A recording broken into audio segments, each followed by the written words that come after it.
Hai sobat semua, apa kabar? Baik kan? Semoga kalian semua sehat selalu, bahagia selalu dan banyak rezeki. Kali ini Mimin mau melanjutkan cerita dari novel Menantu yang Diremehkan. Semoga cerita ini bisa menghibur kalian semua ya, dan bisa menemani hari-hari kalian semua. Oh iya, jangan lupa bantu like dan komen ya biar Mimin tambah semangat uploadnya.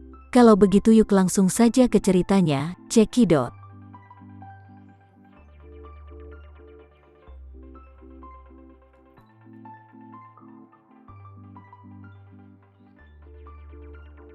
Ketika mereka tiba, Vivianlah yang mengendarai Bentley yang baru saja dibeli. Bentley bukanlah ambulans, dan tidak ada cara bagi mereka untuk berbaring dengan aman, sehingga mereka harus menyewa ambulans untuk mengantar Glenn dan Arkan ke rumah. Namun, untuk menyewa ambulans itu diperlukan uang paling tidak 1 juta rupiah. Mereka berempat sama-sama tidak memiliki uang tunai, dan semua kartu bank dan rekening pembayaran elektronik telah dibekukan.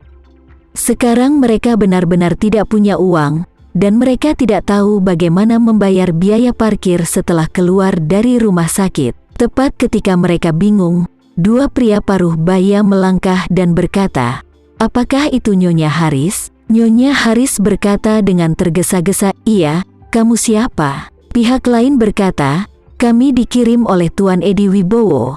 Demi keselamatan keluargamu, Tuan Edi Wibowo mengatur ambulans untuk membawa kalian berempat kembali ke villa." Nyonya Haris menarik napas lega dan berkata dengan penuh rasa terima kasih, "Itu bagus. Bisakah kamu mengatur ambulans untuk membawa putra dan cucuku kembali, dan aku akan berkendara kembali bersama dengan cucu perempuanku." Pihak lain melambaikan tangannya, "Maaf, kalian berdua harus naik ambulansnya juga. Karena Bentley ini dibeli dengan uang Tuan Edi Wibowo, jadi dia meminta kita untuk mengambil kembali mobil itu." Nyonya Haris yang mendengar kata-kata pihak lain, dia merasa seperti disambar petir. Dia menjadi mematung dan tak bergerak. Dia berkata tanpa daya dan memohon, "Pak, tolong hubungi Tuan Edi Wibowo dan katakan padanya bahwa keluarga kita sudah sangat menyedihkan sekarang. Aku memohon padanya untuk menunjukkan belas kasihan dan membiarkan kami hidup sedikit pantas. Dan mohon untuk memberikan Bentley ini kepada kami." Setelah berbicara, dia dengan cepat menambahkan, "Katakan saja, kami hanya meminjam dalam beberapa tahun. Kumohon." Pria itu lalu berkata dengan hampa, "Maaf, Tuan Edi Wibowo mengatakan bahwa keluarga Haris tidak bisa begitu saja menghubunginya. Jadi Tuan Edi Wibowo tidak ingin ada kepentingan atau keterikatan lagi dengan Anda. Untuk villa, itu memang miliknya.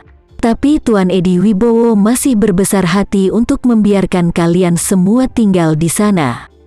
Bukannya itu sebuah keberuntungan? Jadi jangan menambah buruk situasi dengan merengek-rengek seperti ini. Villa itu juga bisa diambil kapan saja jika beliau mau." Jantung Nyonya Haris menjadi berdebar-debar untuk beberapa saat, tetapi kali ini, dia tidak berani mengucapkan kata-kata yang memberontak. Vivian di samping tidak bisa menahan sesak di dadanya. "Tolong beritahu Tuan Edi Wibowo lagi. Tolong, lihatlah ayah dan saudara laki-lakiku sekarang. Keluarga kami tidak memiliki kredit dan uang tunai.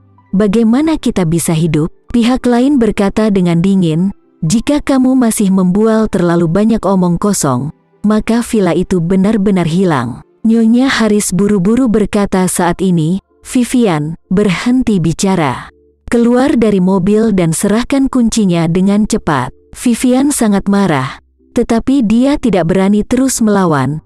Jadi dia menangis dan mengeluarkan kunci mobil dan menyerahkannya kepada pihak lain. Pria itu mengambil kunci dan berkata kepada keluarga Haris, "Oke, ambulans sudah diatur untukmu. Keluargamu yang terdiri dari 5 orang harus segera pulang. Dan aku akan pergi sekarang." Usai berbincang, pria itu masuk ke dalam mobil Bentley dan langsung menyalakan mobil untuk meninggalkan tempat kejadian. Saat ini, ambulans tua melaju ke villa kediaman keluarga Haris. Sopir itu menurunkan jendela dan bertanya, "Apakah kalian akan pergi ke Andara?" "Ya." Nyonya Haris mengangguk dengan cemberut dan berkata, "Terima kasih. Tolong bawa kami semua ke Andara A06. Sopir dan seorang pemuda di kopilot turun dari mobil dan membantu mereka mengangkat Glenn dan Arkan ke dalam mobil, lalu berkata kepada Nyonya Haris dan Vivian, "Kalian berdua silahkan masuk juga." Nyonya Haris mengangguk dan berkata kepada Vivian, "Vivian, ambulans ini agak tinggi, tolong bantu nenek." Vivian dengan enggan menyeka air matanya, mengusap mata merahnya lagi, tersedak dan berkata, "Oke, Nek." Diana buru-buru mengikuti, dan berkata dengan datar, "Bu, aku akan membantumu juga." Nyonya Haris sontak menghempaskan tangannya dan berteriak dengan marah, "Keluar! Jangan sentuh aku!" Diana tidak menyangka Nyonya Haris tiba-tiba marah padanya, dan dia lalu bertanya dengan sedikit sedih, "Bu, apa aku menyinggung perasaanmu?" "Apa salahku, Bu?" Nyonya Haris mengertakkan gigi dan mengutuk, "Kamu telah menyinggung perasaanku di mana-mana. Jika bukan karenamu, keluarga kami tidak akan seperti sekarang ini. Jika bukan karenamu, Glenn tidak akan pernah diejek oleh Rika. Jika bukan karenamu juga, Glenn pasti bisa melakukan apapun pada Rika. Dia dan Arkan sangat menderita sekarang, ini semua salahmu." Diana seketika menangis terseduh-seduh. Dia juga sangat sedih di dalam hatinya, menangis dan berkata, "Bu, aku tahu kamu telah membenci kehamilanku karena masalah di tambang batubara hitam, tetapi aku benar-benar berusaha untuk bertahan hidup, jika tidak, aku mungkin sudah mati. Selain itu, masalah uang itu adalah hal yang tidak sengaja ingin kusingkirkan. Aku bermaksud menipu uang dan villa Rika untuk memperbaiki kondisi kehidupan keluarga kita. Semua upaya dan pengorbanan sudah kulakukan adalah untuk keluarga ini." Ketika Nyonya Haris mendengar dia berbicara tentang kehamilan, dia langsung merasa seolah-olah dia telah ditampar 2 kali, dan langsung berteriak, "Kamu jalang yang tidak tahu malu, berani mengatakan tentang kehamilan. Sifatmu yang bejat, moral bejat, dan sangat tidak tahu malu. Seandainya Edi Wibowo tidak melindungimu, aku akan mengusirmu dari rumah." Karena itu, Nyonya Haris sangat marah sampai dia kehilangan ritme nafasnya. Dia mengertakkan gigi dan berkata, ketika kamu keluar dari tambang batubara hitam, kamu bukan cuma hamil dengan pria liar dan kuli-kuli kotor. Kamu juga terjangkit penyakit kelamin. Dan lagi, kamu menularkan penyakit itu pada anakku. Apa menurutmu aku tidak tahu?" Seketika wajah Diana memerah. Saat dia tidak tahu bagaimana cara melawan nenek tua itu, pengemudi itu bertanya dengan tidak sabar, "Ini gimana sih? Kalian jadi pergi atau enggak? Kalau kalian mau bertengkar, silahkan pergi dari sini. Bertarunglah. Aku akan mengantar pasien 2 ini, dan segera pulang. Aku tidak ada waktu untuk melihatmu bertengkar di sini." Ketika Nyonya Haris mendengar ini, dia segera membujuknya, dan buru-buru berkata, "Pak sopir, jangan marah, ayo pergi, ayo pergi."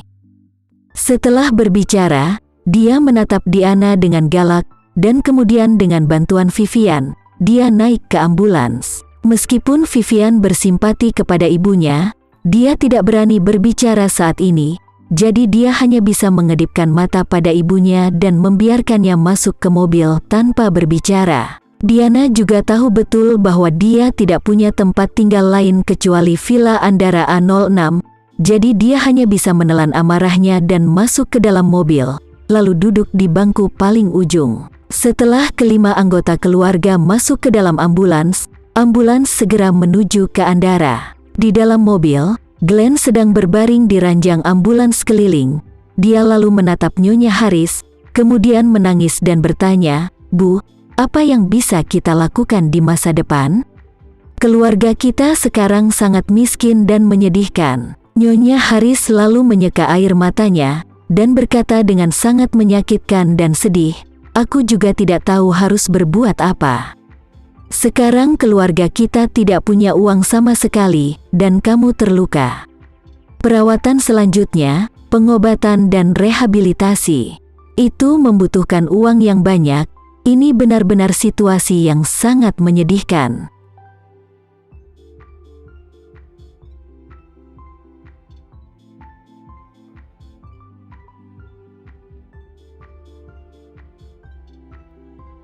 Sekian dulu ya cerita kali ini. Kita lanjutkan lagi ceritanya di lain waktu. Oh iya, bagaimana menurut kalian? Semoga bisa sedikit menghibur kalian semua. Jangan lupa like, share dan komen ya. Untuk teman-teman yang baru nonton, jangan lupa subscribe-nya. Hehehe. Kalau ada teman-teman yang ingin gabung langganan, bisa langsung gabung saja untuk dapat fitur yang menarik dan sedikit membantu Mimin. Terima kasih sudah menonton. Sampai jumpa lagi. Bye bye bye.